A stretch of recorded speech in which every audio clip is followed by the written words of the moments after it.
Rashmi, you are a CEO of Parry Enterprises. It serves over 100,000 customers, employs 700 people, and in 2023, it generated net sales of approximately 74 billion Indian rupees, which is about 8.1 billion euros, growing 32%.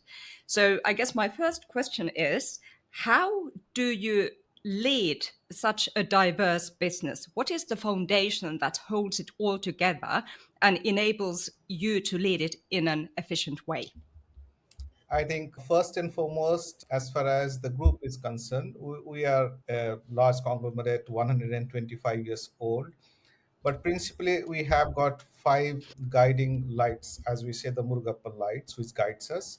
These lights are basically, if I can explain you, it will be like the integrity, the passion, quality, respect, and responsibility. So principally, we are guided by these five core values of the group, and this is not only across the divisions of Parry Enterprises. This actually transcends across the group, whole group, and this is what exactly binds us together, and that's the paradigm which we operate upon.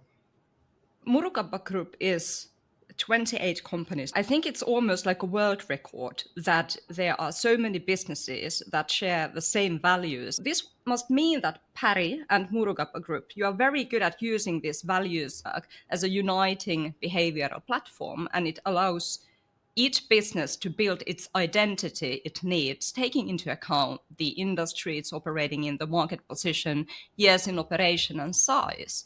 But how do you manage this, let's say, almost like a paradox of being extremely united and then enabling and building the identity of each business? Interestingly, this is not 28 companies alone. There must be like 100 divisions in these 28 companies. Mm. And this is very interesting and quite challenging as well. But the common thread along these divisions, organizations, uh, product lines, is the common thread is the core values.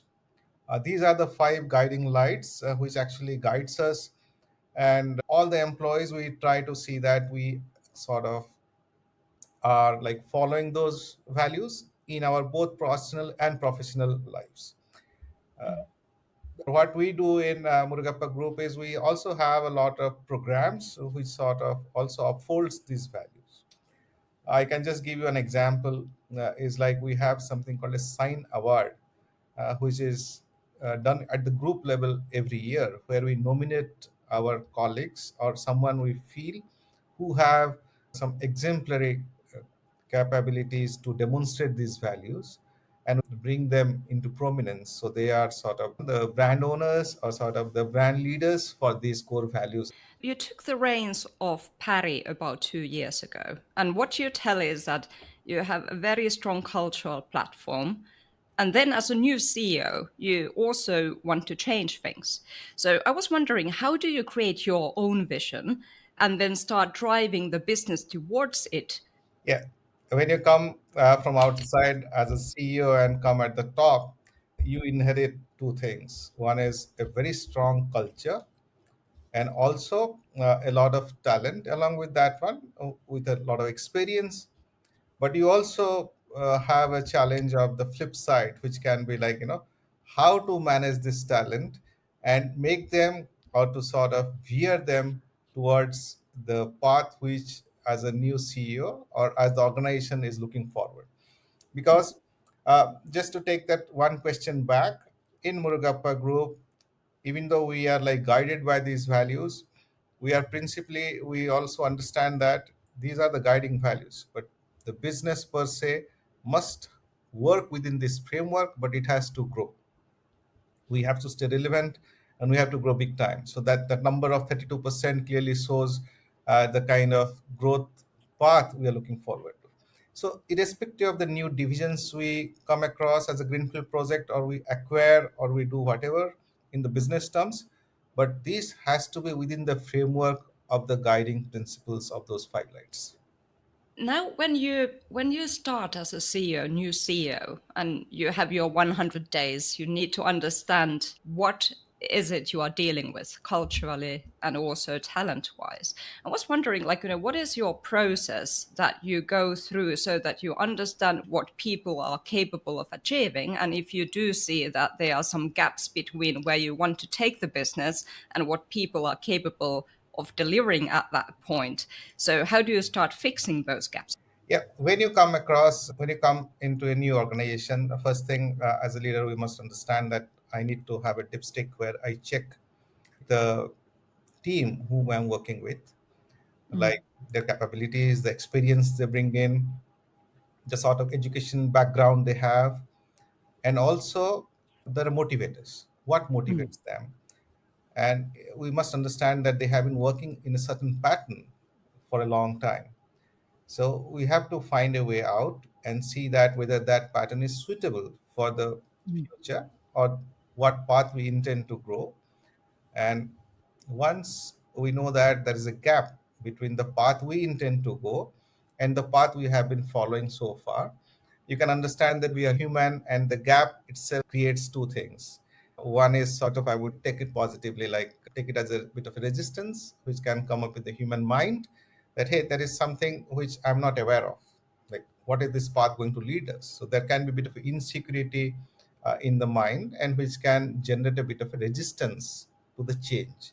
And it is quite human. And as a leader, you have to take that. The other side can be there will be always be a bit of friction because you expect that people who are challenging the thought process, challenging the new process, the friction will always be there. And I always say that both the things are pretty welcome because it is quite human and you have to take them. Now, this is interesting. The next step is very interesting, and that's a challenging as a leader to a leader. And what I say is, when you understand the gaps, and then you try to form a path to take them along. So there will be always be the innovators, which will be like say like 2 to 15% who can come along, but there will be again be gradual. But the core thing remains pretty stubborn because they are very stubborn mm. in the head. That's like 60% who will be like pretty much steady and they will not be buzzing around. Initial phase, when we get the team into a flux, and when I say the team gets into a flux, we are starting to communicate the new paradigm, the new thought process. We are bringing the big picture. This is one thing I would like to share at this point with you. If the organization is quite large, then the critical thing is what we understand as a CEO, as the board, as the management team, and what the person at the ground level or the lowest level or the lowest rung of the organization, that should be absolute sync. It can't get filtered, the thought processes. So this is very critical. So each avenue to communicate has to be used in the best possible manner. So be it the town hall, be it the mails. So any touch point with me, I have to exude that energy. I have to always see that the message percolates to the ground level with the best possible extent and 100% unfiltered. And that's the first thing to do. Once we do that, then it comes to the team, and then slowly you can understand that the team, once it gets into a flux, only then you start taking them along and going through the change process. Without that, it can be a little challenging because they will not be able to accept it in the mind and heart. The mind, what you are talking about, when you start shifting people's minds, how do you do that? What are your ways of winning the hearts and minds of people? I think the first thing when you come to a new organization or even any organization we're working with, Mm, there is a written code of conduct. These mm, are the guiding values. This is the culture we want. But as a leader, I always try to understand and try to always see which is not seen, or like to listen what is not told, is the unwritten code of conduct. I mm, think it is prevalent in almost all the organization. And that actually the unwritten code or the untold story or the unseen things, that is primarily the culture actually the organization is in. So if we are talking about a culture which is like sort of written down in a code of conduct or the guiding principles, but you can then understand that whether it is really practiced by the team members, by the organization at large. And this is where the way we talk with the stakeholders, the way we manage the conflict among the stakeholders, our contact point with internal and external stakeholders. This gives an idea what kind of culture the organization has, and only then you understand where actually I stand. And I think understanding that part, which is unwritten, is very, very critical. And after that, we try to take these steps. I don't want to let you go so easily because I think the understanding the unwritten Yeah. is absolutely critical if you want to have a holistic view and understanding of the organization works. Maybe also the sacred cows in a way, Yeah. as we Europeans say. How do you do that? Yeah, I think the first thing is to engage and be present. When I say present, you're actually present in your own surrounding, and you get these cues from the surrounding. I think that's the easiest thing to do. And there are two layers, you always say, like one layer which is very close to the power center, which can always, like sort of influence your decision process or the thought process. And then you have to like uh, get through those sort of blinders and to look beyond. It's the same thing like the discussions in the corridors or the murmurs or the discussions in the canteens. I think you have to be receptive to those things from the macro environment. And as a leader, if you are picking those cues, you understand how your team is functioning, the way we are behaving, whether it is transparent or whether we are like it gives a clear idea about the exact nature or the culture we are in. And as a leader, what we are trying to do, I don't think so the path is difficult or the process is difficult. Once we understand the culture, once we understand the value system which is ingrained to the organization, then it is easier to tread a path. Now, how to get this? Now, this is very interesting as you're trying to probe this one or trying to understand this one. Once you are engaging with a discussion, first thing is as a leader, you have to stand tall. You have to give 100% of your trust to people, and you have to walk the talk, as they say. It is easier said than done because you are always scrutinized, and the longer you will be scrutinized day in day out because you are just out from coming from outside. Whether you are from inside or outside, it has I don't find any difference. If you're coming from outside, it's a little more challenging, but if you're it's the same thing because you're always having to deal with human beings, and there will always be some pent up emotions, there will always be some grievances, dissonance, and those will manifest in different sort of reactions. Now, as leader, we have to understand like what is manifesting these reactions and take them, understand those reactions in a better manner so that you know that whether the person is getting aligned to the new thought process or it is just a pent up emotion which is just being vented out. So once you're understanding the person, only then we can, strike a chord. So it is like it's not like working from head to head, but then you understand like you are connected. Once you know you are connected, you understand like what the person is trying to communicate. And many times in the Indian context, people will not be so candid.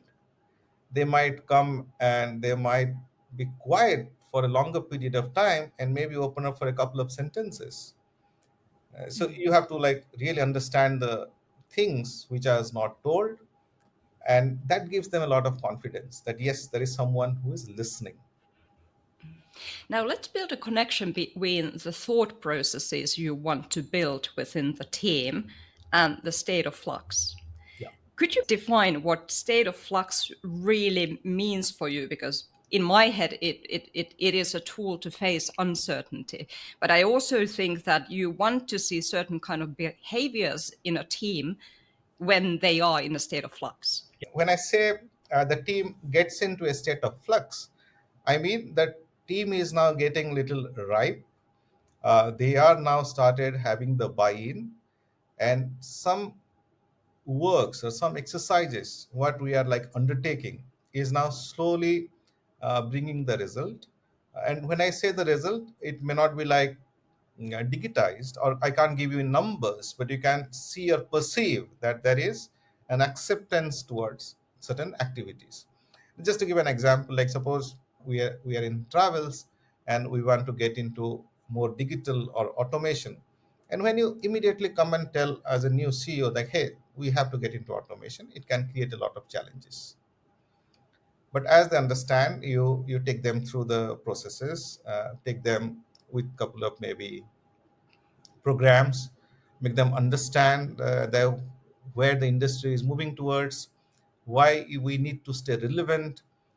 And I always tell that as organization, we have to stay relevant. And it is easy to shut down a business, but it is very critical and very important so that we make the organization much stronger. So that it again, sustains for another 40, 50 years.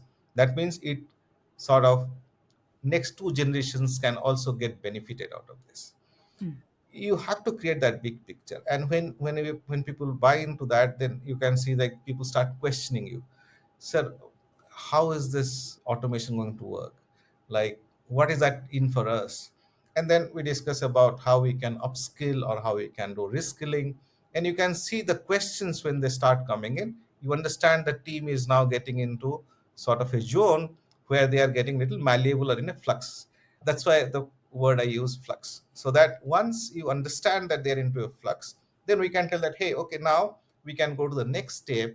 And now let us embrace a complete solution like a ERP for the travels. So where we get into complete digitalization, and these are the roadmap, and these are the milestones, and this is where people get involved, and then the acceptance becomes a little better. So as a leader, we have to understand that when the team is getting into that mode, uh, when I tell, we repeat the word flux or malleable, so that then you can mold it. The reason I use that word is once they're in a flux, then we can mold it to the way I want. Till the time they are not into that zone, yeah, I don't try any change management. Let it go. You have to be a little more patient. Now, the flux is a state where people start accepting things, and Yeah. through acceptance, there are new types of actions. And we know that when people learn new things, you are not right up there in the beginning. Learning is always a process where you need to accept the fact that you are not perfect. And also, learning includes failures. So I'm just wondering, like, how are you dealing with the process where people embrace new things, which in my head means that they need to also embrace imperfection, and you as a leader need to actually accept failure or even expect failure. Yeah, I think the first thing I tell the team, and that's sort of a thing what we have. I always try to preach. We will never have the fear of failure as a team, and as a leader, I practice it. So the mandate to the team is always clear, because when we are trying to go through the change processes, we have to tinker a lot. We have to do a lot of new things, and that means, and it is very clear, we are bound to fail. So the first thing, I give the confidence and the psychological safety to the team that we are human, and we are definitely going to fail, but we need to keep trying. If somebody, I keep telling in the team that if you are not trying or you are not failing, that means you're not trying something new. So you need to keep something, try something new, and you are bound to fail. But the only confidence I give them is, if at all you are failing, it is me who has failed. You don't worry on that part. Like many people can get, their KPIs, the performance can, like I failed. I give them actually a lot of safety there, that if they fail, we celebrate. And the first thing we do is we really celebrate. We celebrate hard when they fail. But one thing which comes up very strongly is then people are open. There is no, you know, they're pretty open to tell like what went wrong or what are things we can learn, because they are able to accept it. I have seen in many cultures, when you are getting through this sort of a psychosis and try to put the pressure that you can't fail, many people will try to, the blame game starts. I try to avoid that as much as possible, and to the best possible extent as a leader, I take the failure in my stride. I tell that any failure, just tell Rashmi is the responsible one for this. The credit goes to the team. I take the failure. What made you the leader you are today? Because I reckon, like, when we people, when we grow up, when we are kids, we embrace failure. And then we enter into the education system, and the education system actually makes us perfect certain things, and the more we consider that we can be good at something, the idea of failure becomes more and more frightening. Now, what is it in your past which actually made you embrace failure as a person and as a leader, and what made you understand that it's actually a critical element of personal and business growth? I think the first thing is I always say that many people, when they ask, like, they see only the success stories. Maybe you will Mm. have like five success stories, like five brands being built, five organizations have been built, and all that. But I always tell that behind these five organizations, or behind these five brands or five products which have been the fantastic ones, there must be like 120 or 125 failures.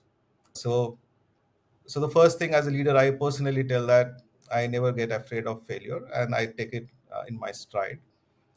uh, I come from a very different place in this part of this world from India, and which is like quite challenging circumstances. So when you grow up with these challenging circumstances, and then sort of get up and run every day and fall down again, you have to get up and run. So the resilience becomes quite strong, ingrained, and along with this the perseverance comes in. So I always give two things to my strong ethics, work ethics, like the resilience and the perseverance. And probably, in fact, I must say that being a player and a captain from a very very young age, you win matches, you lose matches. So whenever we lose also, we go back and we come back stronger. I think that sort of mentality which has just been there, so that gives me a very strong in the head, keeps me very strong in the headspace. And I think that's one of the reasons why I never get afraid of failure. And I always tell that we have to fail, because every time I have touched a new product, we have failed. But we have to have the resilience, we have to have the perseverance, we must understand where we are going wrong, and we come back stronger. And that's one of the reasons why I stand tall in the industry. And I think I made the space because of that. You want to see certain kind of behaviors because it's behaviors applied on a daily basis which deliver the action, the failures, the learnings, and the outcomes which deliver the numbers at the end of the day.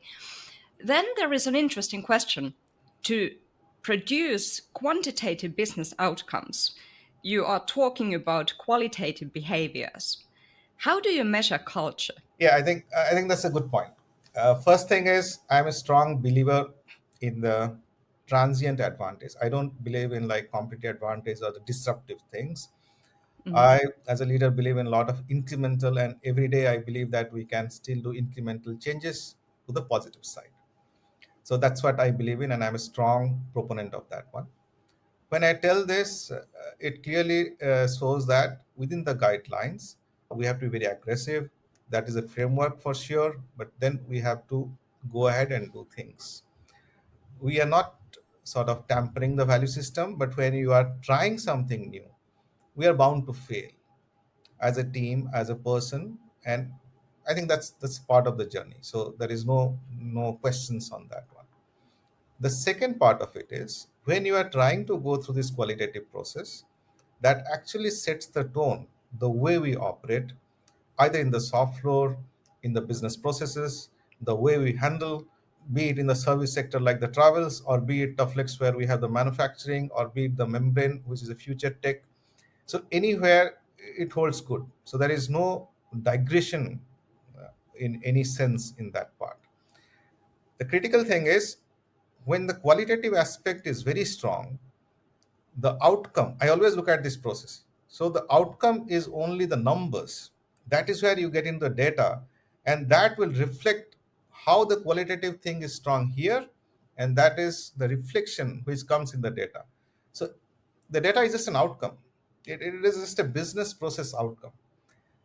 Another thing which you asked and we are discussing today is how to measure the culture. I think the clear numbers will clearly show in the data. That is one.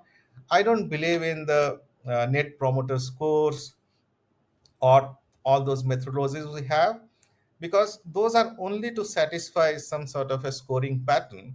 We are only trying to break it to some kind of a digitalization and breaking some patterns, understanding some patterns, and see that the net promoter score, just to example, like net promoter NPS, will give like whether I am like convinced and understand and value this culture so that I believe that somebody else should come in. But the critical thing and the most important is okay, that is one part of it.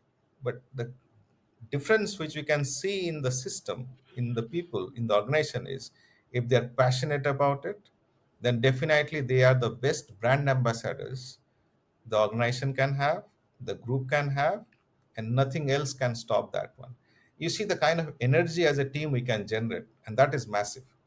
So this energy which is transformed in the workplace, in whatever form it is, that is only going to give you the numbers. So for me, the culture and values are very, very important and critical. The numbers follow that one. It is not the other way around. And the numbers, if it is showing a growth, that means the organizational culture is quite strong and sustainable. If it is sustainable, otherwise, no. How I see it is that beliefs and values, they deliver behaviors, and how we behave with each other, with the clients, with our partners, actually then impact our emotions.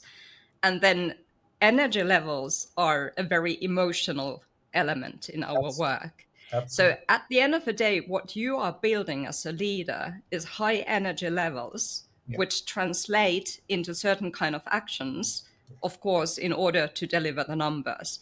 So what you could say that the best measurement for culture is to sense the energy levels of teams and the whole organization. Yeah, but still, I would say that any stakeholders, be it internal or external, be it my own colleague or somebody coming from outside, any touch point with the organization. When I say organization, it can be my colleague, me, anybody for that matter. Be it in any form, be it digital or be it physical or be it in a phone call or whatever that is.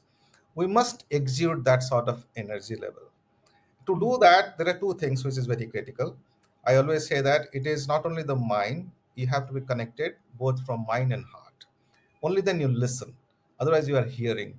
So when you are connected from the mind and heart, then you are talking something very different. You can understand the passion behind it, you can understand the sort of energy that person exudes, and that positive energy, the positive vibes percolates across the team or across the ambience, and it gives a different feel.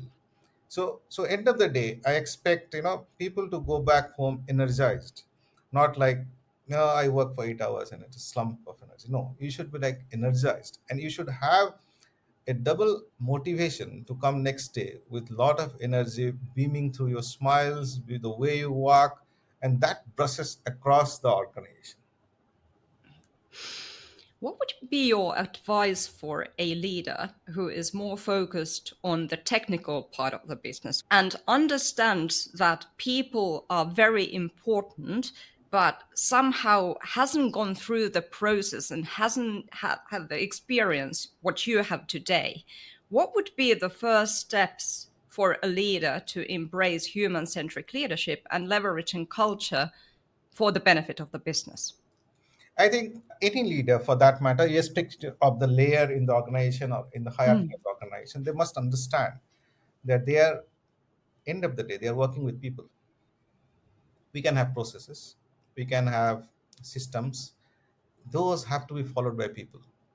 And if the team or the people around us do not embrace that, when I say embrace that in their heart and soul or in the mind, they're just like robots. You're not going to get anything out of that. And end of the day, you are dealing with a human. So we must, and the leader must ensure that each team member, there will always be ups and downs, but in a median level, each team member is sort of committed, aligned to the thought process, aligned to the whole, roadmap and the kind of thought process to that one, and only then they can deliver. Otherwise, no. So it comes. The leader has to be like very strong in his understanding how to manage the human beings. They are not managing machines. That's the first thing. Mm.